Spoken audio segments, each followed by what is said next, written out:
चलिए देश विरोधी गिद्धों को निपटाते हैं और वंदे मातरम को फिर से युद्ध उद्घोष बनाते हैं। जिस वंदे मातरम को राष्ट्रगान बनने से गांधी ने ये कहकर रोक दिया था कि इसमें भारत माता को दुर्गा कहा गया है, जिससे मुसलमानों की भावनाएं आहत होगी। वही मुसलमान जिन्होंने लाखों हिंदुओं की लाश पर पाकिस्तान बनाया। नेहरू ने सुभाष चंद्र बोस को एक लेटर लिखा और कहा कि ये वंदे मातरम काफी कंट्रोवर्शियल और कम्युनल है, इसलिए कांग्रेस के लोगों की जिद पे हम इसके 2 स्टैंजा को रखते हैं और बाकी को हटा देते हैं।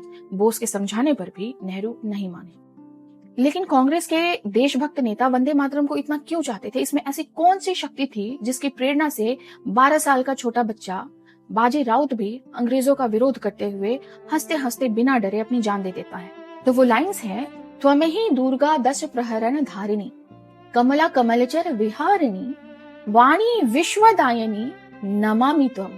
अर्थात हे मातृभूमि, आप ही जननी हैं जो दशों भुजाओं में अस्त्र शस्त्र धारण करके हमारा भरण पोषण और रक्षण करती हैं।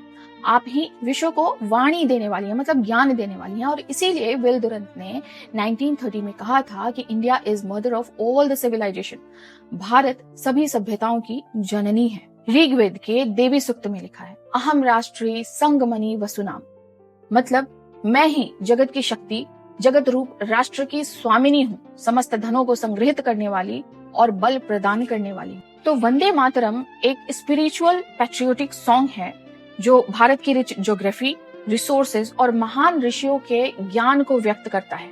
और इसीलिए British economic researcher Angus Maddison ने कहा था कि इन्वेजन और कॉलोनाइजेशन के पहले भारत दुनिया का सबसे समृद्ध देश था।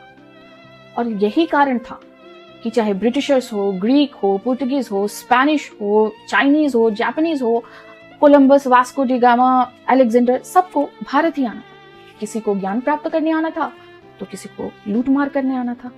इसलिए जब वंदे मातरम पूर्ण था तब देश गुलाम था, लेकिन ज्यादातर लोगों की आत्माएं आजाद थी, इसलिए देश आजाद हो पाया। आज वंदे मातरम अधूरा है, लेकिन ज्यादातर लोगों की आत्मा गुलाम है, जिन्हें हम लिबरांडो सेक्युलर्स कहते हैं।